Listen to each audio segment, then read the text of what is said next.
This is Kamlesh Ahuja sir की chemistry class. हमने previous class में CH4 NH3 और H2O 0 lone pair 4 sigma, 1 lone pair 3 sigma, 2 lone pair 2 sigma के shape देखे थे और क्लियर किया था कि लोन पेयर किस तरह से शेप को इफेक्ट करता है, बॉन्ड एंगल को इफेक्ट करता है। Valency shell VACPR theory, valency shell electron pair repulsion theory discuss किया था। उसमें मैंने बताया था कि लोन पेयर रिपल्शन सबसे ज़्यादा होता है और फिर उससे कम lone pair bond pair repulsion होता है और सबसे कम बॉन्ड पेयर रिपल्शन होता है। कोई भी लोन पेयर जो है वो दो लोन पेयर जब पास में होते हैं तो वो एक दूसरे को स्ट्रांगली रिपेल करते हैं और एक लोन पेयर किसी बॉन्ड पेयर को ज़्यादा रिपेल करेगा और दो बॉन्ड पेयर पास में तो उनमें कंपैरेटिवली लेस रिपल्शन होगा। रीजन भी बताया था कि लोन पेयर जो है वो सेंटर एटम के न्यूक्लियस के मोर क्लोज होता है क्योंकि लोन पेयर पर एक ही न्यूक्लियस का फोर्स ऑफ अट्रैक्शन होता है, तो इसीलिए वो सेंटर एटम के ज्यादा नियर चला जाता है।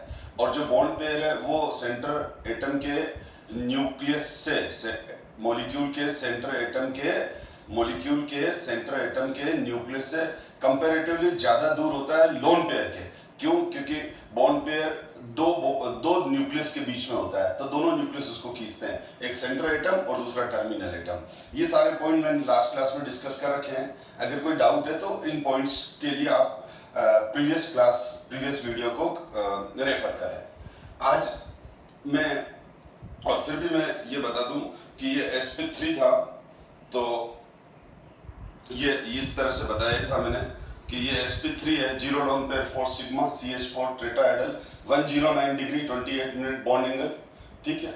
और अब ये आ गया NH3 1 lone pair 3 sigma trigonal pyramidal और ट्राइगोनल पिरामिडल है और ये जो लोन पेयर है ज्यादा रिपेल करेगा तो इनके लोन पेयर के रिपल्शन की वजह से ये जो बॉन्ड एंगल है वो थोड़े कम हो जाएंगे क्योंकि लोन पेयर का रिपल्शन ज्यादा होता है बॉन्ड पेयर पर valency shell electron repulsion pair theory के अकॉर्डिंग। तो ये बॉन्ड एंगल 109 डिग्री ना होके उससे कम हो जाता है, 107 डिग्री हो जाता है। और फिर मैंने कहा था वाटर का केस था 2 लोन पेयर 2 सिग्मा, तो ये वी शेप हो गया और दोनों लोन पेयर मिलके यहाँ पर अब 2 लोन पेयर है, तो यहाँ पर इस तरह से ये 2 लोन पेयर है तो दोनों लोन पेयर ज्यादा रिपेल करेंगे तो वाटर का जो बॉन्ड एंगल होगा वो 104 डिग्री 45 मिनट हो जाता है। यानी एक लोन पेयर बढ़ने से करीब अप्रोक्स बता रहा हूँ 2 से 2.5 डिग्री एंगल कम हो जाता है एक लोन पेयर इंक्रीज होने से। अगर कहीं एक लोन पेयर बढ़ रहा है किसी जैसे 0 आप देखो CH4 से NH3 पे आया है तो एक लोन पेयर आया तो बॉन्ड एंगल 109 डिग्री 28 मिनट से 107 डिग्री हो गया, ठीक है। तो 2 से 3 डिग्री के बीच में बॉन्ड एंगल में वेरिएशन आते हैं। खैर बॉन्ड एंगल पे बॉन्ड एंगल हम अलग से टॉपिक भी डिस्कस करेंगे क्योंकि लोन पेयर खाली अकेला रीजन नहीं होता है बॉन्ड एंगल को चेंज करने वाले, कुछ दूसरे रीजन भी होते हैं जो हम आगे बॉन्ड एंगल वाले टॉपिक में ज्यादा डिटेल में पढ़ने वाले हैं। तो ये क्लियर हो गया कि लोन पेयर बॉन्ड पेयर पर ज्यादा रिपल्शन करता है, लोन पेयर बॉन्ड पेयर को ज्यादा रिपेल करता है। तो बॉन्ड पेयर अपनी लोन पेयर की वजह से बॉन्ड पेयर अपनी मीन पोजीशन से थोड़ा लोन पेयर से दूर चला जाता है। ये पॉइंट माइंड में रखो कि बॉन्ड पेयर जो है वो लोन पेयर के रिपल्शन की वजह से लोन पेयर से थोड़ा सा दूर चला जाता है, खिसक जाता है। आज हम sp3d, sp3d2 और sp3d3 हाइब्रिडाइजेशन वाले मॉलिक्यूल्स जिनमें लोन पेयर भी हैं इनके शेप डिस्कस करेंगे। तो ये तो क्लियर है कि hybrid state 5 sp3d odd number hybrid state है और इसके 4 कॉम्बिनेशन पॉसिबल हैं। ये 4 कॉम्बिनेशन ही क्यों होते हैं ये भी मैं अभी क्लियर करूंगा, पहले ये 4 कॉम्बिनेशन डिस्कस कर लें। 0 lone pair 5 sigma hybrid state 5 हो गया PCl5, 1 lone pair 4 sigma hybrid state 5 हो गई SF4, 2 lone pair 3 sigma hybrid state 5 हो गई ClF3, 3 lone pair 2 sigma hybrid state 5 हो गई XCF2। तो ये कुछ स्टूडेंट मेरे से क्वेश्चन करते हैं कि सर हम ये एग्जाम्पल कैसे याद रखेंगे। बेटा एग्जाम्पल आपको याद रखने की जरूरत ही नहीं है, हर कॉम्बिनेशन के या PCl5 भी हो सकता है तो PF5 भी हो सकता है, बहुत सारे एग्जाम्पल हो सकते हैं। तो एक एक कॉम्बिनेशन के बहुत सारे एग्जाम्पल हो सकते हैं तो इसलिए आप एग्जाम्पल लर्न नहीं करने हैं, ये तो मैं रेफरेंस के लिए एग्जाम्पल डाले हैं मैंने। आपको खाली कॉम्बिनेशन समझ में आने चाहिए।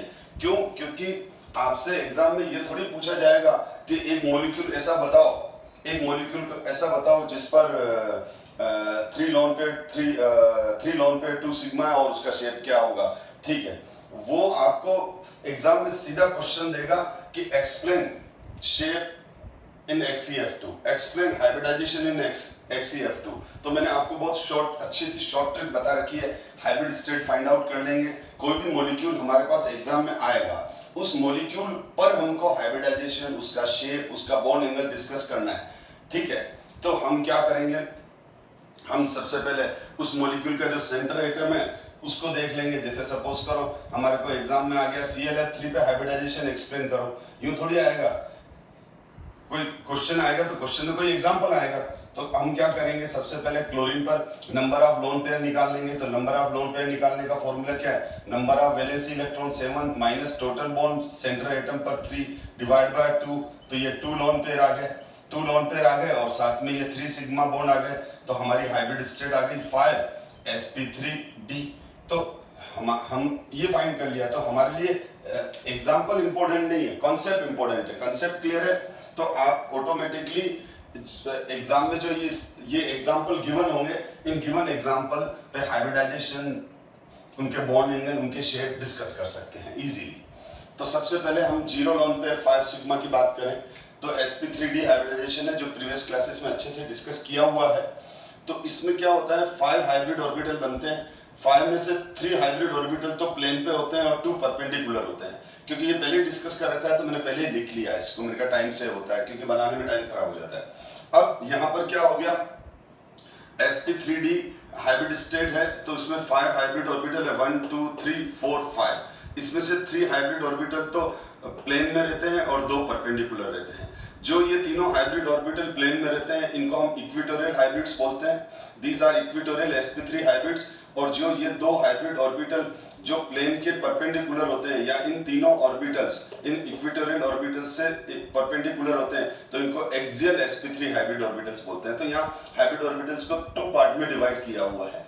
अब यहाँ ओवरलैपिंग 1 2 3 पर होगी और 4 और 5 पर होगी। तो ये सपोज जैसे sp3 PCl5 है तो सेंटर में फास्फोरस आ जाएगा और ये टर्मिनल पे क्लोरीन आ जाएंगे। तो यहाँ इन ऑर्बिटल के साथ क्लोरीन का p ऑर्बिटल ओवरलैप करेगा, जो मैं लास्ट, अगर आप प्रीवियस क्लासेस में देखोगे तो हमने इसको अच्छे से डिस्कस किया हुआ है। अब इसका जो शेप हो जाता है, TCl5 का जो शेप हो जाता है वो हो जाता है ट्रायगोनल बायपिरामिडल। वो क्या हो जाता है, ट्रायगोनल बायपिरामिडल। और इनके जो बॉन्ड एंगल हैं, ये axial versus equatorial bond angle हैं। ये देखो एक्सियल वर्सेस ये तो 90 का बॉन्ड एंगल है और ये 120 के हैं। ठीक है, तो यहाँ पर तो ये 120 के बॉन्ड एंगल हो जाएंगे और 90 के बॉन्ड एंगल हो जाएंगे। अब यहाँ पर अब हम आते हैं, अब हमारा पॉइंट सेकंड, थर्ड और फोर्थ है, ये ऑलरेडी डिस्कस हो चुका है। अब हम आप ये देखो 1 lone pair 4 sigma 5 hybrid state. तो मैं रिवर्स चल रहा हूँ, उससे मैं जिस सीक्वेंस से चलता हूँ वो सीक्वेंस बेस्ट है। रीजन ये है कि उस सीक्वेंस से आपको कंफ्यूजन नहीं आएगा। अब देखो ये आपको ध्यान रखना है, मैं आगे कंसेप्ट क्लियर करूंगा।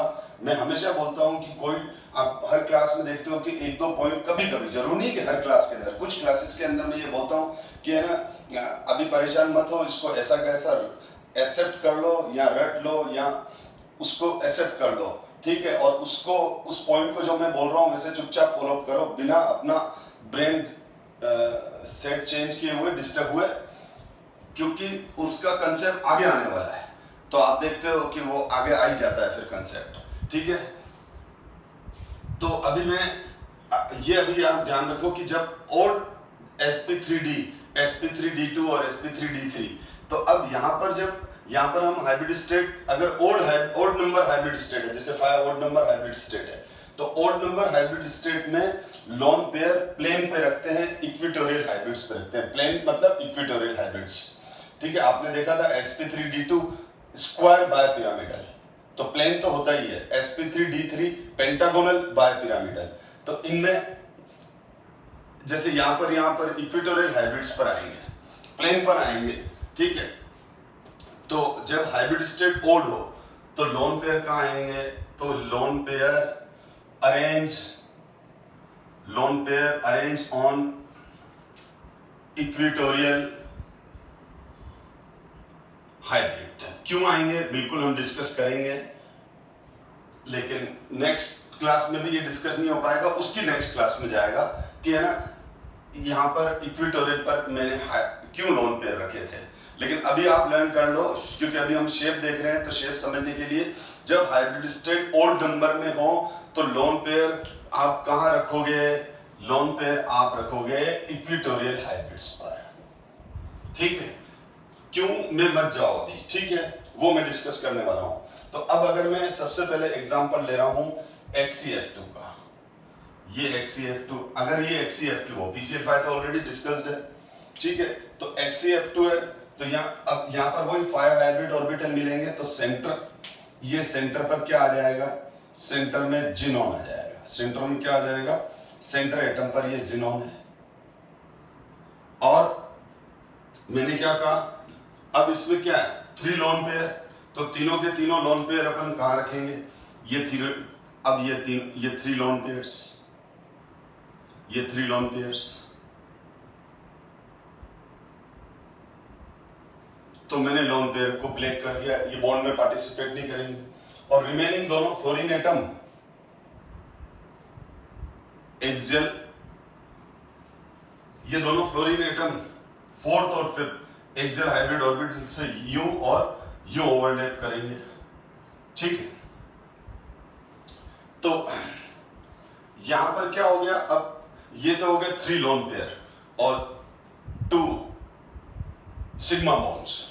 अब यहां पर ये तीनों मार्कर तो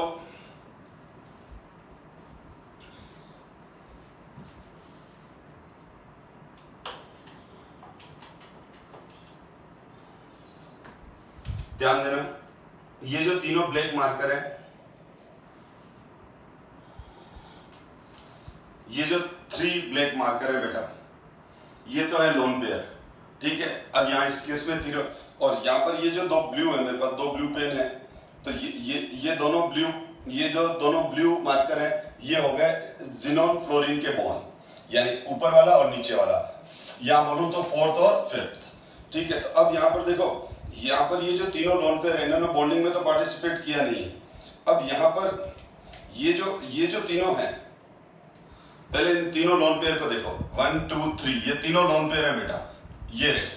अब मैं इसको ऐसे करके लिख रहा हूं, ठीक है। तो ये तीनों लोन पेयर आपस में म्यूचुअल रिपेल करेंगे, लेकिन यह रिपल्शन बैलेंस हो जाएगा, क्योंकि ये लोन पेयर है, ये लोन पेयर है, लोन पेयर है, तो यहां जितना रिपल्शन है उतना ही रिपल्शन यहां है, उतना ही रिपल्शन यहां है, तो बैलेंस रिपल्शन हो गया। तो ये बिल्कुल एग्जैक्टली ट्रायगोनल प्लेनर पर ही तीनों लोन पेयर रहेंगे। इन तीनों लोन पेयर ऑर्बिटल्स के बीच में 120 का बॉन्ड एंगल रहेगा। इन तीनों लोन पेयर्स के बीच में, इन तीनों लोन पेयर ऑर्बिटल्स के बीच में 120 का एग्जैक्ट बॉन्ड एंगल रहेगा। और अब आप देखो, इसके ये जो ब्लू मार्कर है, ये वाला बॉन्ड है ये, और ये ऊपर वाला। अब ये इस पे है ना, अब ये इस जिनोन फ्लोरीन बॉन्ड पर, इस जिनोन फ्लोरीन बॉन्ड पर इन तीनों लोन पेयर का रिपल्शन रहेगा। तो ये देखो, ये जो लोन पेयर है इसको यहां से रिपेल कर रहा है, और ये लोन पेयर इसको यहां से रिपेल कर रहा है, ठीक है। और ये तो मुझे बताओ ब्लू लोन पेयर किस तरफ शिफ्ट होगा, इधर इधर इधर इधर, कहीं नहीं, क्योंकि अब यहां पर रिपल्शन भले बहुत ज्यादा है, लेकिन वो फोर्स बैलेंस हो रहा है, यानी यहां से जितना फोर्स लग रहा है उतना ही यहां से लग रहा है, ये लग रहा है। तो ब्लैक मार्कर अपनी पोजीशन पर इतना ज्यादा रिपल्शन सहन करता रहेगा, लेकिन रिपल्शन सहन करने के बावजूद भी वो अपनी मेन पोजीशन पर ही रहेगा, न इधर शिफ्ट होगा, न इधर होगा, न इधर होगा, न इधर होगा। क्यों?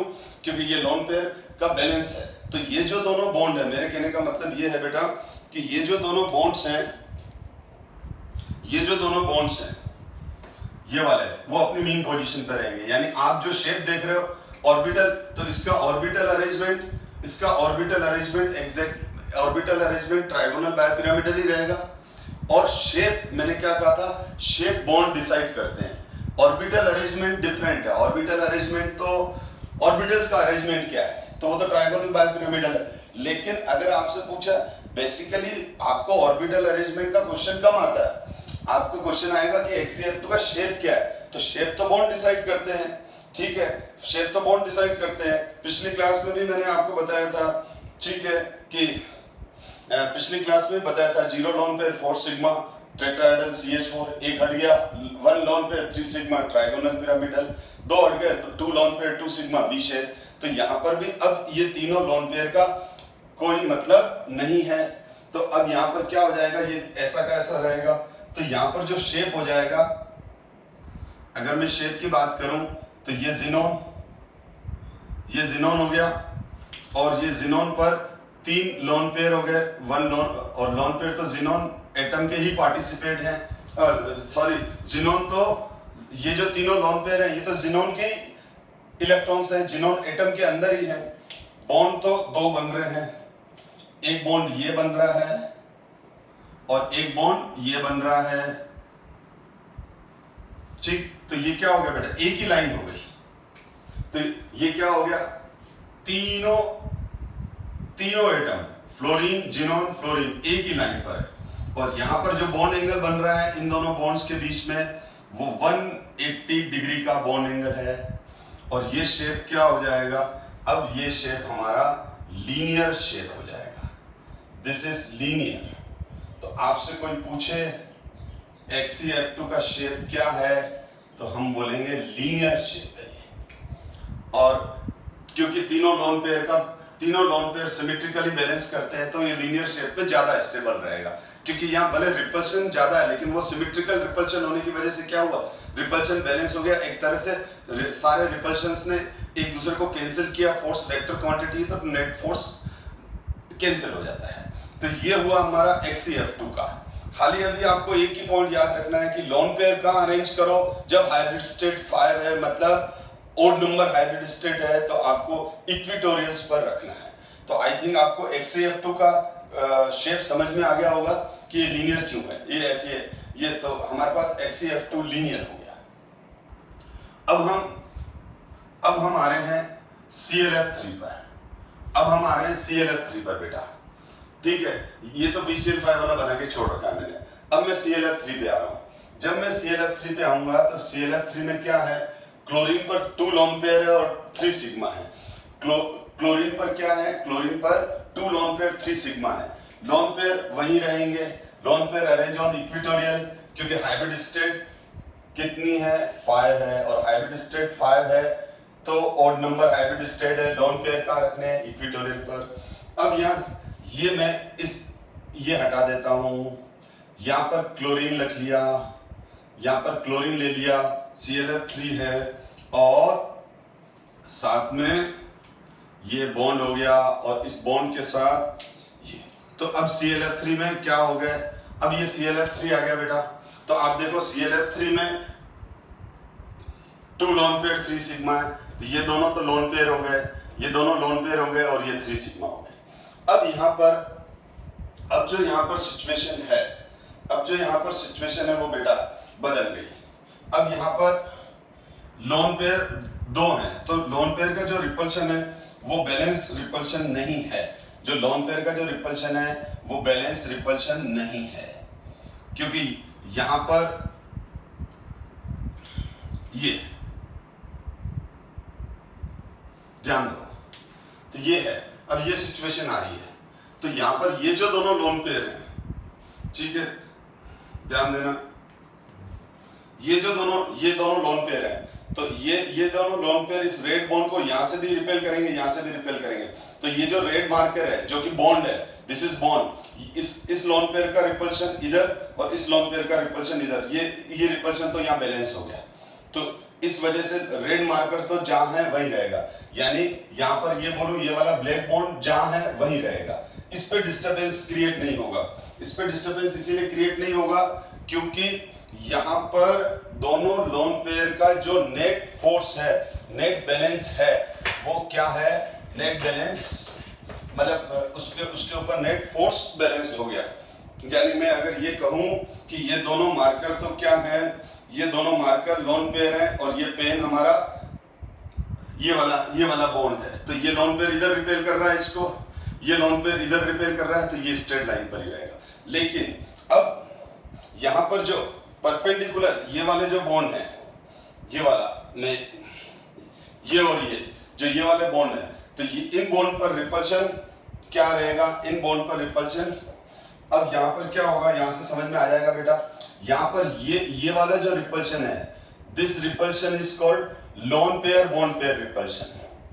ये यहां पर ये रिपल्शन क्या हो गया, लोन पेयर रिपल्शन। ये वापस कौन सा रिपल्शन हो गया, ये। और ये कौन, तो यहां पर अगर मैं ये बात करूं कि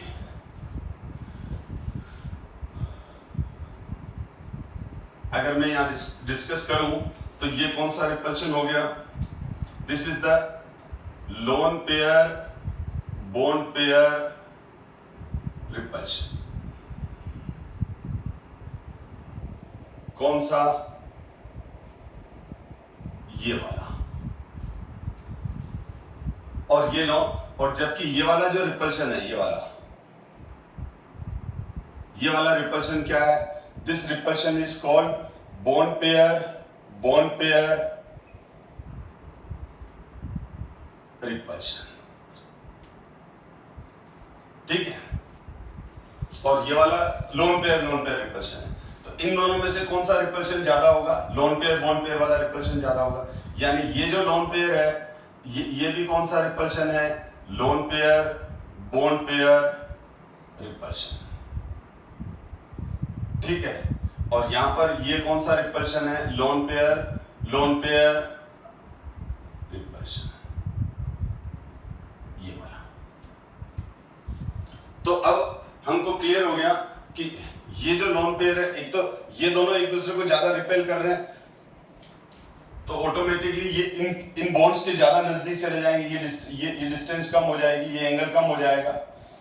और फिर ये लोन पेयर इसको और धक्का मारेगा उधर, ये लोन पेयर और रिपेल कर रहा है, इसको पुश कर रहा है, तो ये अपनी मीन पोजीशन पे नहीं रहेगा। इसी तरह से ये लोन पेयर इसको उधर पुश कर रहा है, तो यहां पर जो एग्जैक्ट पोजीशन आ जाएगी, तो यहां पर जो ये लोन पेयर है, ये लोन पेयर, ठीक है, और ये हमारा ये हमारी क्लोरीन,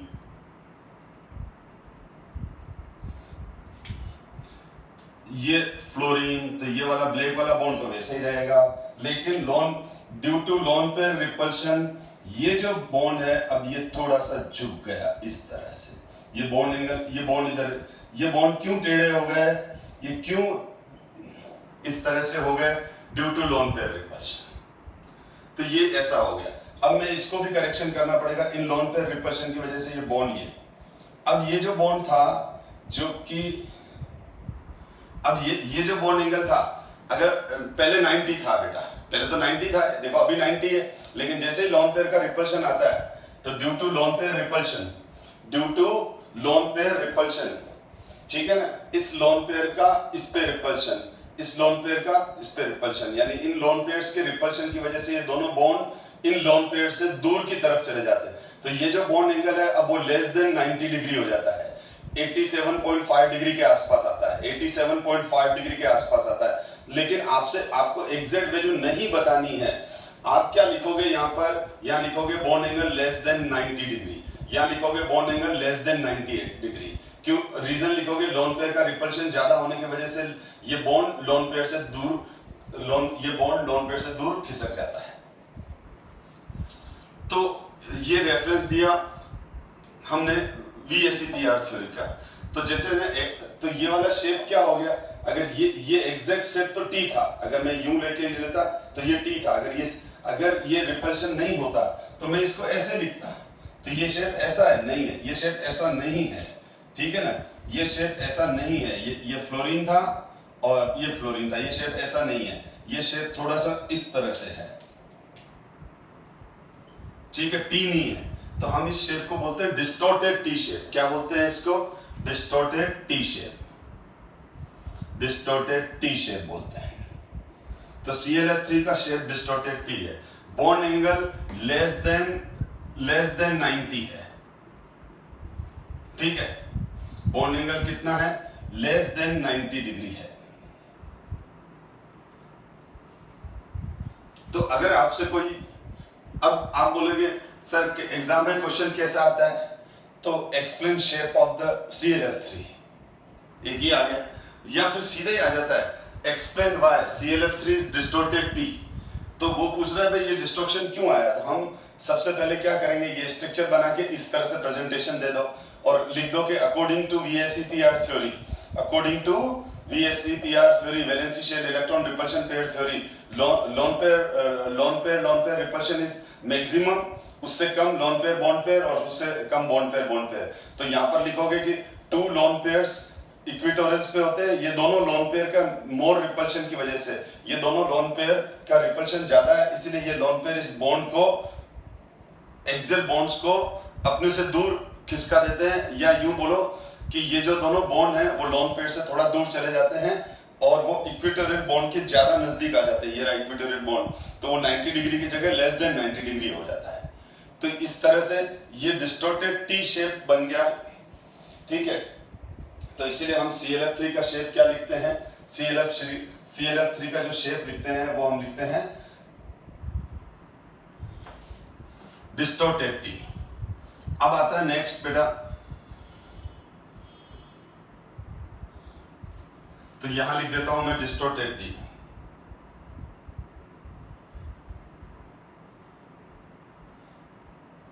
शेप अब आ रहा है SF4 में 1 लोन पेयर है और यहां सल्फर लिख देता हूं मैं, यहां क्या लिख देता हूं मैं, सल्फर लिख दिया,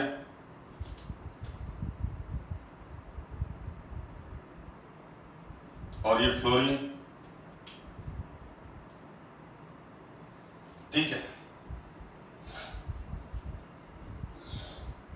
अब यहां पर ये वाला रिपल्शन तो है ही, ये वाला अब ये loan pair bond pair repulsion है, ये वाला loan pair bond pair repulsion है, और अब इसमें लोन पेयर रिपल्शन तो है ही नहीं क्योंकि एक ही लोन पेयर है।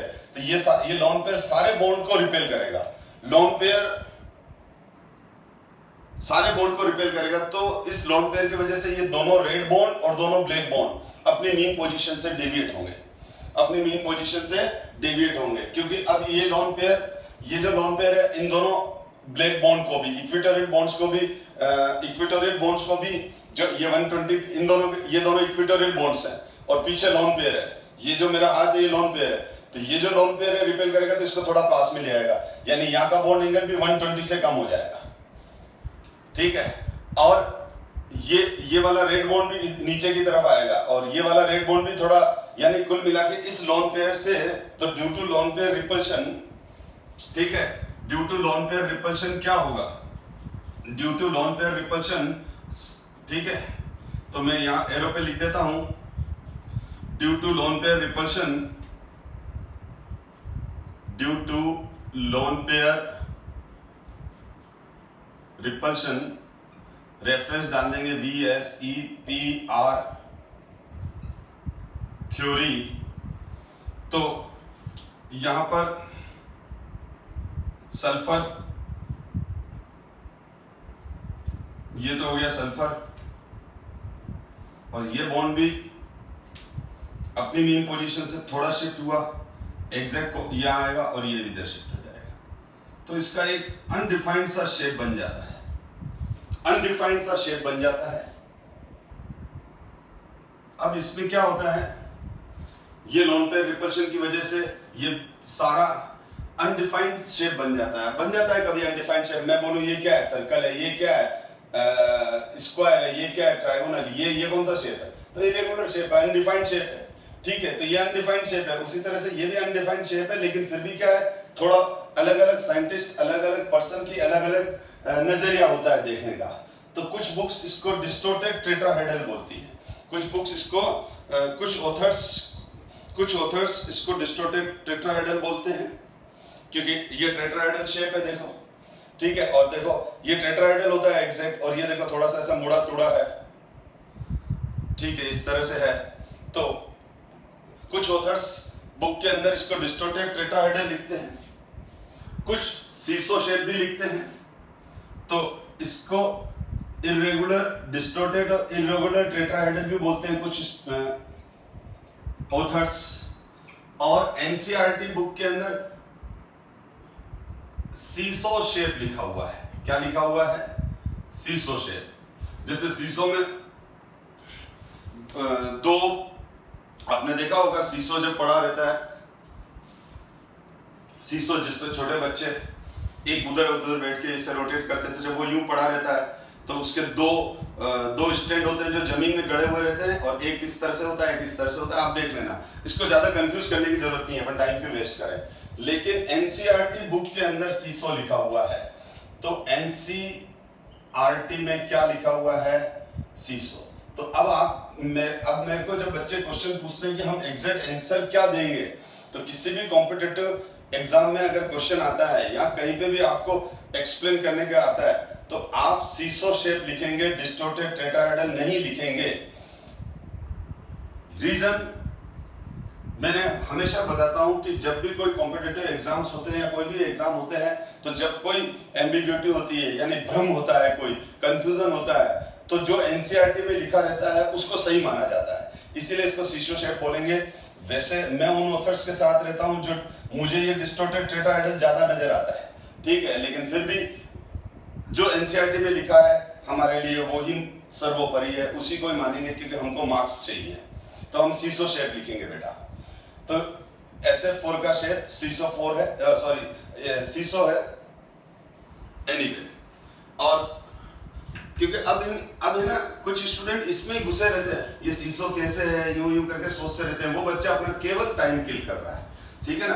कुछ चीजों के लिए हम आपको बहुत सारी चीजें हैं जो एक बार इग्नोर करके आगे बढ़नी पड़ेगी, क्योंकि इनका कोई सॉल्यूशन ही नहीं है। 10 लोग अलग अलग लोगों की अलग अलग ओपिनियन है, तो वो तो एक डिबेट हो जाती है। तो इस तरह से आपने क्या देखा कि मैंने sp3d के आपको sp3d के 4 कॉम्बिनेशन बताए, ट्राइगोनल, बायपिरामिडल, सीसो शेप, डिस्टोर्टेड टी और लीनियर। और इनके एग्जांपल हजारों हो सकते हैं एक एक के, उससे कोई मतलब नहीं, कंसेप्ट क्लियर होना चाहिए आपका। दूसरी बात बेटा, अब हम अगली बात कर रहे हैं, नेक्स्ट पॉइंट पर डिस्कशन हो रहा है। नेक्स्ट पॉइंट ये है कि ना, मेरे से कुछ स्टूडेंट ये भी पूछते हैं कि सर ये 4 कॉम्बिनेशन है, 5th क्यों नहीं बनता है? वेरी गुड क्वेश्चन, ठीक है। तो मैं इसका सीधा जवाब देता हूं, इसको हटाना पड़ेगा एक बार।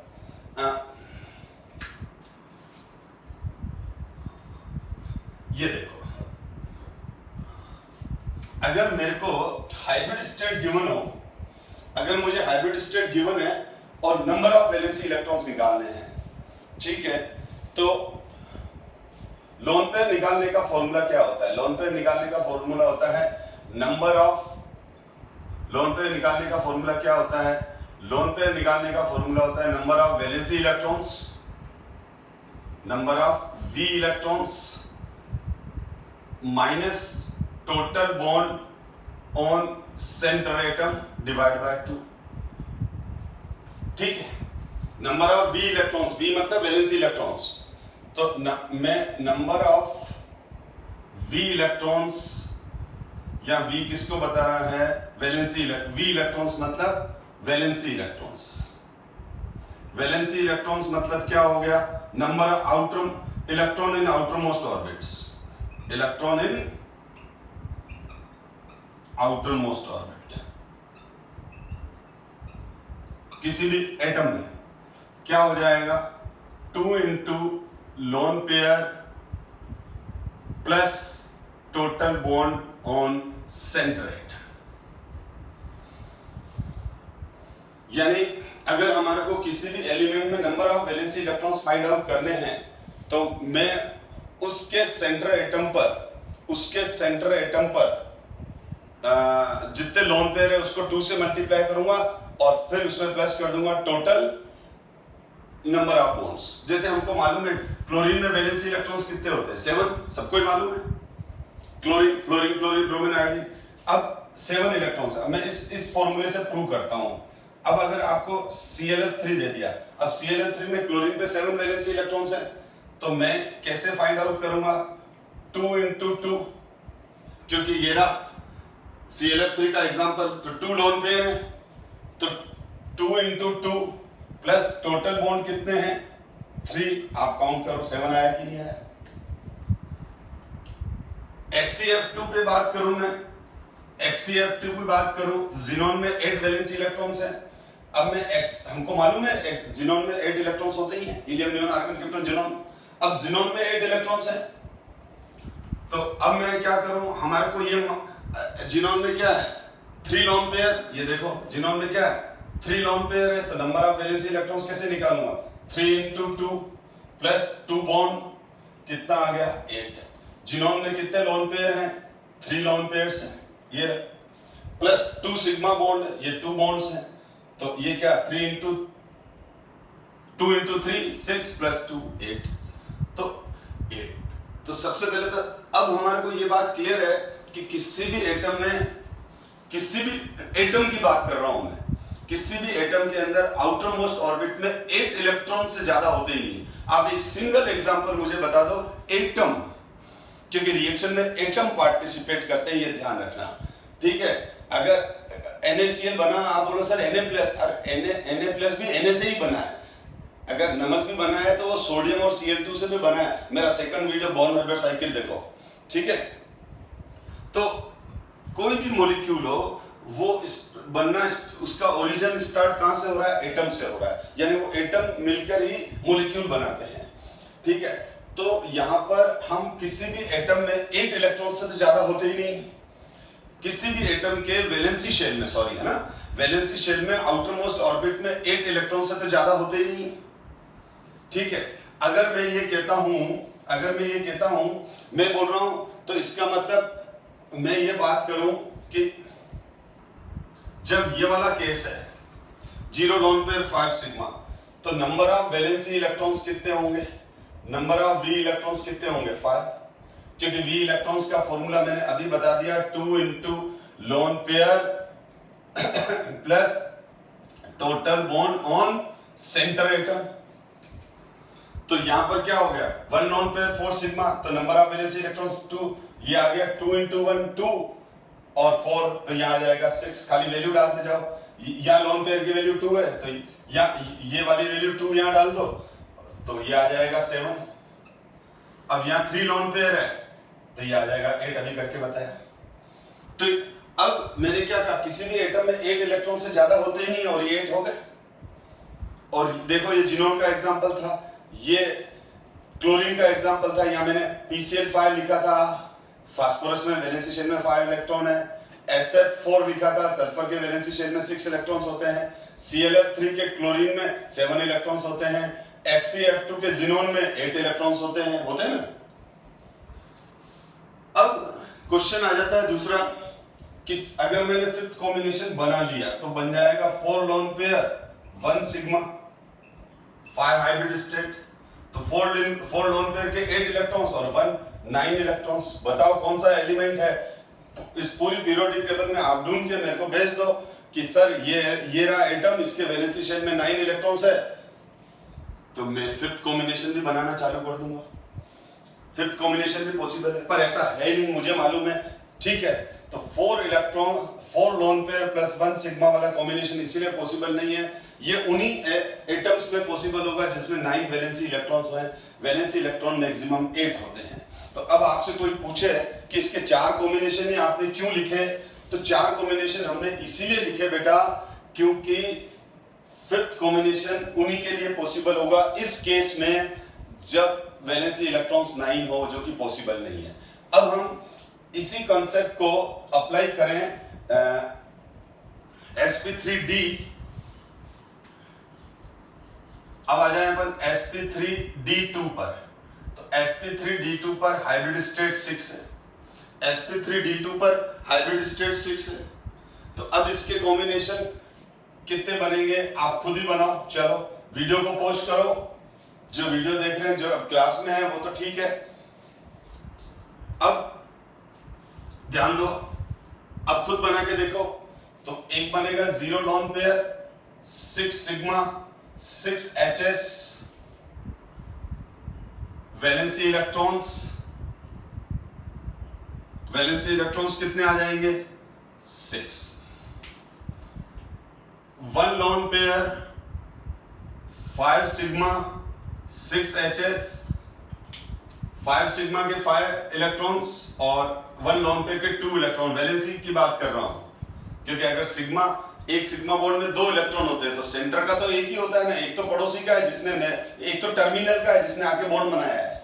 जैसे ClF3 में जो Cl और F का बॉन्ड है उसमें क्लोरीन का एक इलेक्ट्रॉन है, एक इलेक्ट्रॉन फ्लोरीन का है। कोई भी बॉन्ड कोवेलेंट बॉन्ड बनता है तो एक कोई भी कोवेलेंट बॉन्ड जब A और B के बीच में जब कोवेलेंट बॉन्ड बना तो इसमें ये जो दोनों इलेक्ट्रॉन है, कोवेलेंट बॉन्ड बना तो दोनों इलेक्ट्रॉन, तो एक इसका है एक इसका है, ठीक है। अब ध्यान दो, इसी तरह से 2 lone pair 4 sigma 6 HS, 2 lone pair के हो गए 4 इलेक्ट्रॉन, क्योंकि लॉन पेयर के तो इलेक्ट्रॉन उसी सेंटर एटम के ही हैं, और 4 सिग्मा तो ये हो गए 8 इलेक्ट्रॉन्स।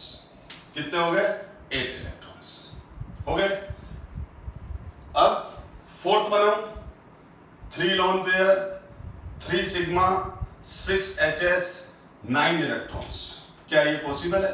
3 लॉन पेयर के तो 6 इलेक्ट्रॉन्स हो गए और 3 सिग्मा के 3 इलेक्ट्रॉन्स हो गए सेंटर एटम के।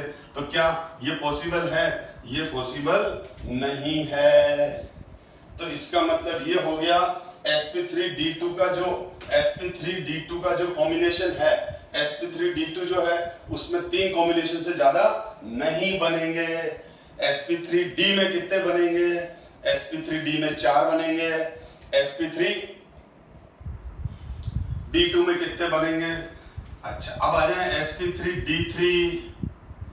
तो इसके देखो, sp3d3 0 लॉन पेयर 7 सिग्मा, क्योंकि यहाँ हाइब्रिड स्टेट 7 है, ठीक है, यहाँ हाइब्रिड स्टेट 7 है। अब 0 लॉन पेयर, ये 7 हाइब्रिड स्टेट तो आ गई, 7 हाइब्रिड स्टेट तो आ गई। नंबर ऑफ वैलेंसी इलेक्ट्रॉन्स कितने हो जाएंगे? 7 इलेक्ट्रॉन्स वैलेंसी इलेक्ट्रॉन्स, ठीक है। और 1 lone pair 6 sigma 7 hybrid state 8 electrons. तो कुल मिला के हम थर्ड बन ही नहीं सकता, थर्ड बनते ही 9 वैलेंसी इलेक्ट्रॉन्स हो जाएंगे। तो sp3d2 के टोटल पॉसिबल कॉम्बिनेशन 3, sp3d3 के टोटल पॉसिबल कॉम्बिनेशन 2।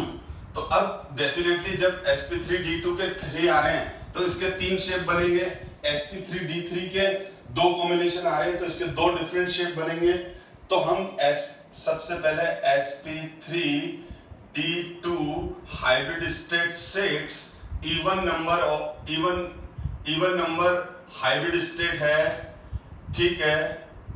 इसका first combination 0 lone pair 6 sigma 6 HS, second 1 lone pair 5 sigma 6 HS, 2 lone pair 4 sigma 6 HS।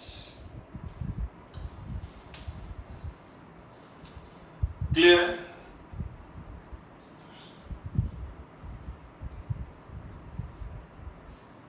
तो यहां पर क्या हो जाएगा, इसका एग्जाम्पल मैंने कहा SF6, BRF5 और XEF4।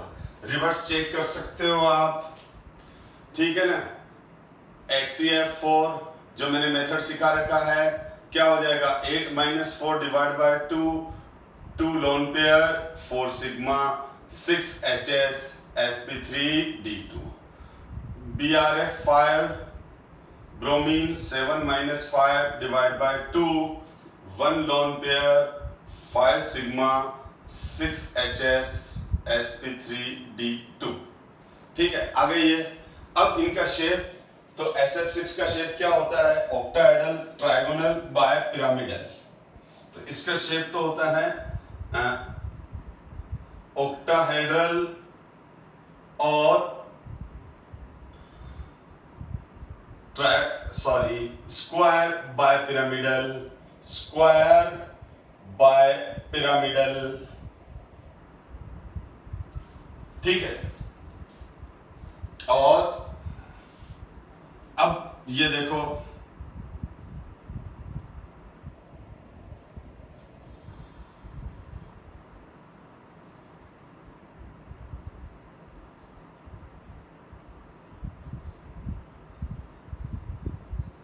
ये square bye pyramidal,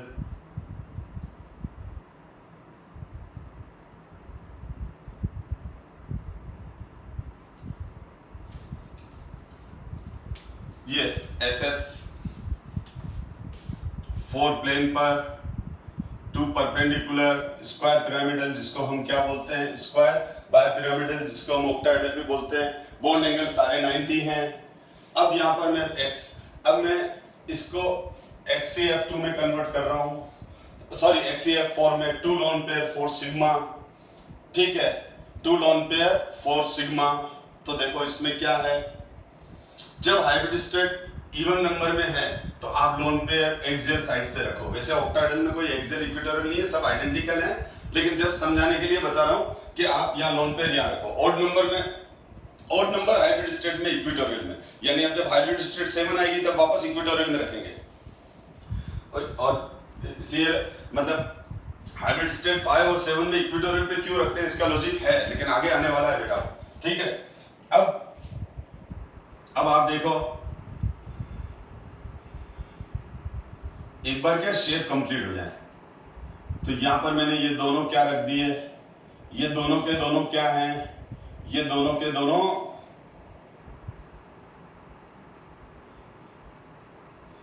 lone pairs हैं, और ये दोनों के दोनों लोन पेयर हैं। अब ये वाला लोन पेयर इन चारों प्लेन वाले बॉन्ड को रिपेल कर रहा है और नीचे से भी रिपेल कर रहा है, यानी यहाँ फिर रिपल्शन बैलेंस हो गया, ठीक है। और ये सल्फर नहीं है, यहाँ पर ये जिनोन है, ठीक है, यहाँ पर ये क्या है, जिनोन है। तो ये जो लोन पेयर है, ये लोन पेयर इन चारों बॉन्ड को नीचे से रिपेल कर रहा है कि ऊपर जाओ, उतने ही फोर्स से ऊपर वाला लोन पेयर इन चारों बॉन्ड को नीचे भेजने के लिए रिपल्शन दे रहा है, तो ये चारों अपनी मीन पोजीशन पर ही रहेंगे। तो यहाँ पर जो सिचुएशन बन जाएगी वो ये आ जाएगी कि ये हो गया सेंटर में जिनोन, और बिल्कुल एग्जैक्ट कॉर्नर्स पर, स्क्वायर के कॉर्नर्स पर फ्लोरीन होंगे, और एक लोन पेयर ऊपर एक नीचे। इसका शेप हो जाएगा स्क्वायर प्लेनर। तो हमारे पास यहां पर इसका शेप क्या आ गया, स्क्वायर प्लेनर। बॉन्ड एंगल आ गए 90, ठीक है। अब BRF5 की बात करूं मैं, अब जब मैं BRF5 की बात करूंगा, तो BRF5 में क्या होगा, लोन पेयर, एक लोन पेयर कम करना है क्योंकि 1 लोन पेयर 5 सिग्मा है, तो मैं यहां पर एक लोन पेयर हटाना पड़ेगा, जिनोन की जगह ब्रोमीन लिख दूंगा, और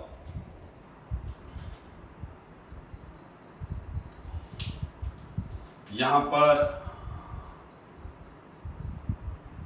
ये आ गया फ्लोरीन। अब यहां पर क्या हो जाएगा, यहां पर ये हो गया स्क्वायर पिरामिडल, ये स्क्वायर और ये ऊपर जा रहा है पिरामिड। क्या यही शेप रहेगा, नहीं, ये शेप रहेगा नहीं, क्योंकि लोन पेयर क्या करेगा, लोन पेयर रिपल्शन करेगा। तो यहाँ पर ऊपर से तो बॉन्ड पेयर, ये तो ऊपर वाला है, ऊपर से तो बॉन्ड पेयर रिपल्शन है, नीचे से loan pair bond pair repulsion है, लोन पेयर का रिपल्शन है, तो लोन पेयर ज्यादा रिपेल करेगा। तो यहाँ क्या लिखेंगे, due to lone pair repulsion, ठीक है। तो ये स्क्वायर पिरामिडल नहीं बनेगा, होगा क्या,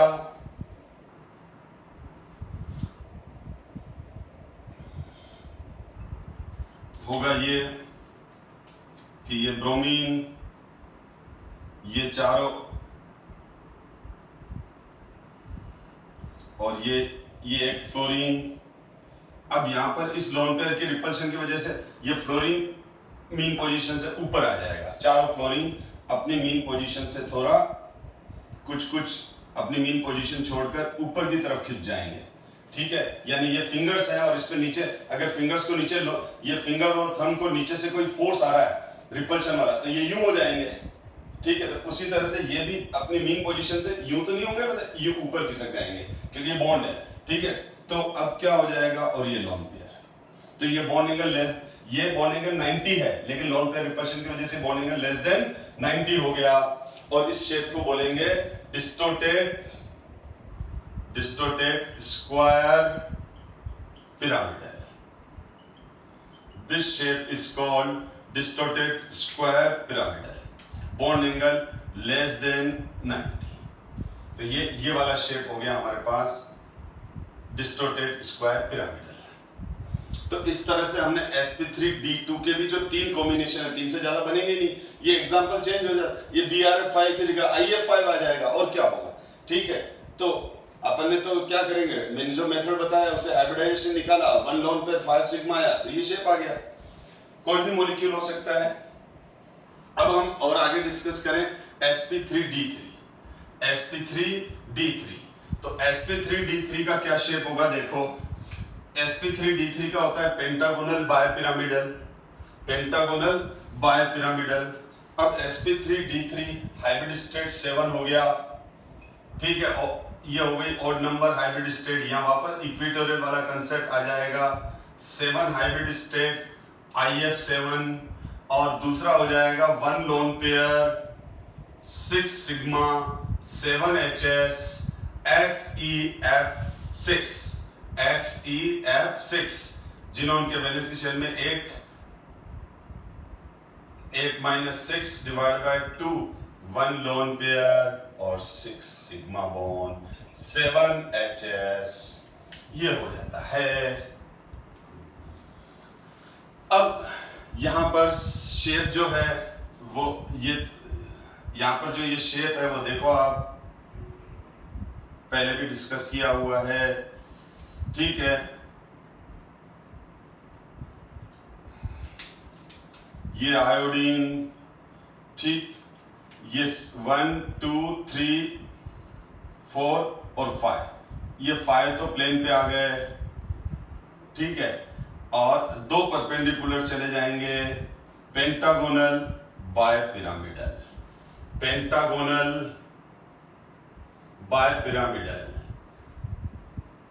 प्लेन वाले इक्वेटोरियल हाइब्रिड्स के बीच में 72 का बॉन्ड एंगल, ब्लैक और ब्लू मतलब एक्सियल और इक्वेटोरियल का 90। अब यहां पर क्या हो रहा है, अगर 1 लोन पेयर आ रहा है, ठीक है, तो ये 1 लोन पेयर आएगा, तो यहाँ पर 1 लोन पेयर लूंगा तो यहाँ जिनोन लिख दूंगा और एक कोई भी फ्लोरीन की जगह में लोन पेयर लगा दूंगा, तो ये ब्लैक वाला लोन पेयर लगा दिया मैंने। अब ये लोन पेयर क्या करेगा, इस लोन पेयर रिपल्शन की वजह से मैं इसी में चेंज कर रहा हूं, अब समझ में आ गई ये बात, ठीक है। इसमें करने से ये थोड़ा सा खिसक जाएगा और ये भी थोड़ा सा लोन पेयर से सारे बॉन्ड इधर इधर खिसक जाएंगे, तो भी 4 तो प्लेन पे रहेंगे लेकिन थोड़े खिसके रहेंगे, ठीक है, और ये दोनों थोड़े से यूं हो जाएंगे इस तरह से। तो कुल मिला के ये शेप, इस शेप को बोलते हैं हम distorted octahedral. This shape is called distorted octahedral। This shape is called distorted octahedral, ठीक है। 4 प्लेन पे हैं, टेढ़े मेढ़े हैं, और 2 परपेंडिकुलर है, वो भी एग्जैक्ट यूं नहीं है, थोड़े यूं है, तो 4 प्लेन पे और 2 परपेंडिकुलर लेकिन थोड़ा सा डिस्टॉर्शन है, इसीलिए डिस्टोर्टेड ऑक्टाहेड्रल बोलेंगे। तो यहां पर इस तरह से हमने अभी करीब करीब सारी शेप्स डिस्कस कर ली है। आप देखो, मैंने हाइब्रिडाइजेशन देखो, मैंने कहा था ना बहुत बड़ा पॉइंट है, अभी भी खत्म नहीं हुआ है, अभी भी 2 क्लास का बाकी है, ठीक है। मुझे मालूम नहीं था कि इतने क्लासेस चल जाएगा, रीजन क्योंकि अभी भी है ना हाइब्रिडाइजेशन में अभी आपने शेप सीखे हैं, ठीक है, अभी भी बहुत सारे कंसेप्ट हैं जो हमें हाइब्रिडाइजेशन डिस्कस करने हैं। अब पाई बॉन्ड वाला शुरू में मैंने खाली सिग्मा बॉन्ड लिए, फिर उसके बाद लोन पेयर वाले कॉम्बिनेशन लिए, अब पाई बॉन्ड आएगा तो कैसा होगा। तो पहले तो अब मैं नेक्स्ट देखते हैं नेक्स्ट क्लास में कहाँ तक पहुँचते हैं। तो अब मेरा एम है आपको पाई बॉन्ड कंसेप्ट क्लियर करना और पाई बॉन्ड और सिग्मा बॉन्ड में क्या डिफरेंस है ये देखना, ठीक है। लेकिन थोड़ा सा जो हम पढ़ चुके हैं उस पर नजर डाल दें, ये टेबल आप पोस्ट करके देख लेना, ठीक है ना। ये AB2 टू ये एसपी लीनियर, ये सारा टेबल आप रीड कर लेना जो मैंने अभी इसको पोस्ट करके देख लेना। जो मैंने अभी आपको पढ़ाया है वही है। जैसे ये देखो AB4 4 sigma 0 lone pair hybrid sp3 tetrahedral trigonal planar pyramidal, ये CH4, ये NH3, ये H2O, ठीक है। फिर ये देखो hybrid state 5 trigonal bipyramidal PCl 5 irregular tetrahedral जिसको NCERT में सीसो शेप लिखा हुआ है SF4 distorted T ClF3 linear XCF2 और ये वापस SF6 octahedral distorted square pyramidal जो अभी बताया BRF5 square planar XCF4 pentagonal bipyramidal और एक और मिसिंग है जो मैंने बताया। ये सारा मैंने टेबुलेशन कर दिया है, ठीक है। तो ये टेबल तो आप बाद में नहीं भी रीड करें तो भी चल जाएगा, लेकिन नोट्स बनाने के हिसाब से बना रखा है मैंने। फिर valency shell electron pair repulsion theory, ठीक है, VSEPR थ्योरी, ये भी ऑलमोस्ट हो चुकी है। तो इसकी खाली जो अजम्पशन है 2-4 मिनट में खत्म हो जाएगा। Basic assumption of valency shell electron pair, तो ये वाले साहब आप है ना मैं खाली डिस्प्ले कर रहा हूँ, ये सब चीजें हैं वही है जो मैं पढ़ा चुका हूँ, ठीक है। तो आपको खाली क्या करना है, इसको पोस्ट करके इनको रीड कर लो। अगर कोई स्टूडेंट इन वीडियो से नोट्स बनाता है तो ये लैंग्वेज है VSEPR थ्योरी को एग्जाम में अगर पोस्ट अजम्पशन आ जाती है तो कैसे लिखेंगे, वही लिखा हुआ है लॉन पेयर, ठीक है ना। ये सारा लिखा हुआ है। जैसे regular geometry molecule in which the centre atom has no lone pair, irregular geometry molecule in which the center atom has one or more lone pair. The lone pair of the electron in molecules occupy more space as compared to the bonding pairs, क्योंकि वो ज्यादा repel करते हैं। This cause greater repulsion between lone pair of electrons as compared to the bond pair. वही lone pair repulsion ज्यादा है, उससे कम lone pair bond pair, उससे कम bond pair repulsion है। Where LP is lone pair, तो ये सारा आप पोस्ट करके एक बार रीड कर लेना। ये जो मैंने अभी इतना सारा डिस्कशन किया उसका ही थ्योरी लिखा है।